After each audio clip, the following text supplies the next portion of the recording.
Hey, it's Benoit, this is ZOAR Fitness, and this is the name game. Workout number 18 is Day of the Dead. It's an AMRAP for 10 minutes, 10 deadlifts at 225, 155 for males and females respectively, and then 10 box jumps at 24 and 20 inches respectively. So, there is an athlete demo. I did this workout before. It won't always be me doing it. Moving forward from here till the open, there will be an athlete demo for each workout. So in other words, there's just another YouTube video. I have it in the comments below and also have it in the end screen of this video that you can go and watch that, and you can get a better feel for what this is actually going to look like potentially when you go to do it, so that you can maximize your first and likely in this case only attempt. However, moving forward down the road, as we get really close to the open, we will be redoing some workouts and actually practicing that process. That's all I'll say for now, but just keep that in mind that you could potentially redo some of these workouts. So take potentially some notes on these as well after you actually do them. But anyway, there's an athlete demo that you can watch, and I would watch that. And even if it's not necessarily spectacularly done, where there's commentary and all like these bells and whistles for different stuff, just being able to see someone else go through a workout can be valuable. So even if it's, you know, you're watching this workout, maybe you skip through a little bit and then watch another round later on, and then you just get to see what's it look like at the beginning, what was the pacing structure like, what did, you know, was the breathing labored, like what movement started to break down. You can just start to see and like, okay, how should I then attack this workout? Obviously, I'm not that athlete actually doing it. No different than if you're watching the CrossFit open announcement on like a Thursday night, that you're not going to attack it the same way that those athletes do. However, it's still useful to watch someone else actually go through the workout.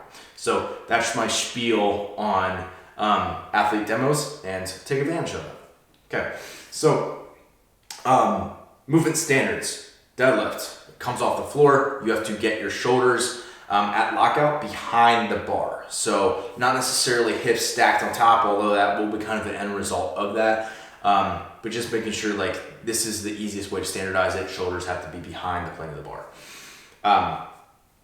And then the box jump, you start from the ground, you jump up to the box, and then you have to lock out your hips and knees at the top of the box, which this is the one that people really want to cheat. They want to jump on top of the box and come back down and not stand up and fully lock out. It dramatically slows the cycle speed that you're capable of on box jumps, especially in a workout that's where the box jumps can be like, you're incentivized to speed up the box jumps. That's not necessarily this workout. I think the box jumps, in my mind, the way I thought about it when I was actually executing this workout was I kind of treat the box jumps almost like a rest period and recovery, and then allowed the deadlifts to really drive a lot of the fatigue. So yeah, so and then, again, you can jump up the box jumps, you can step up, or sorry, you can step down or jump down the box jumps. You must jump up for the box jump. And then the last thing is that with the deadlift, you can't bounce it off the floor. So you have to keep your arms straight. That's a little bit subjective, I realize that, but so is that standard, frankly. But it's something to focus on. Equipment setup, I would have your box and your bar 90 degrees to one another, where you can basically get done jumping and turn 90 degrees, not have to take another step, and you can pick up your bar. And that way, you don't have to worry about the bar rolling up behind you, and you also don't have to take multiple steps to get there. It makes it really quick and efficient.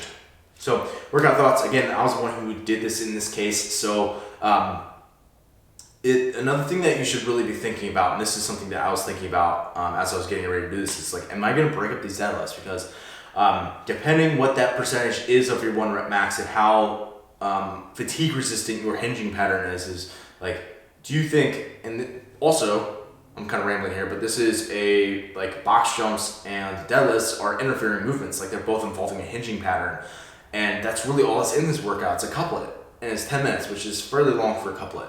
And it's like, are you going to be able to sustain unbroken sets? And for a lot of people, the answer is no, or the answer is like, you shouldn't, you should break it.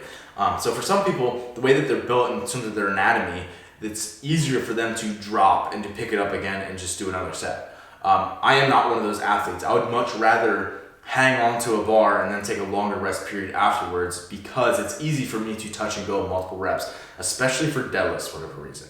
Like weightlifting, it's, you know, it's more so like cycle speed for weightlifting and like the fact that it's gonna be bouncing around and stuff. But with deadlifts, that doesn't happen a lot. It's more so just like, I almost find it easier just to do touch and go reps for whatever reason. So with that, I held on to unbroken sets each time, took a nice sort of relaxed transition, and then stepped down my box jumps every single round, and that allowed me to kind of have a sustainable pace. And I could actually kind of like use my hand to allow myself, like as I was like lowering myself in the step up. So I like stepped down, box jump, step down. I was like assisting myself with my hands on my leg as I was coming down, trying to reduce the amount of my demand on my legs. Definitely by the end of the workout, I was like landing really low, almost like in a squat on top of the box, just because like I couldn't jump. I wasn't springy anymore. I had a lot of blood in my legs.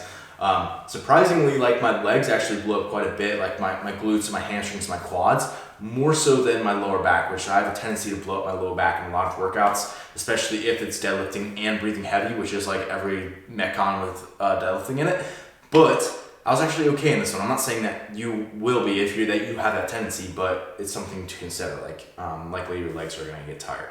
So you just have to think about like, are you someone who does have a lot of that lower back burning, breakdown, pump out, or you think you can probably maintain big sets throughout? Just as you start to think about this, construct your strategy for this event. So warm-ups are in the comments below for people who are not in part of the protocol. For those of you who are, best of luck on Day of the Dead. For everyone else, you can get a free week of the protocol by going to ZOARfitness.com/pro.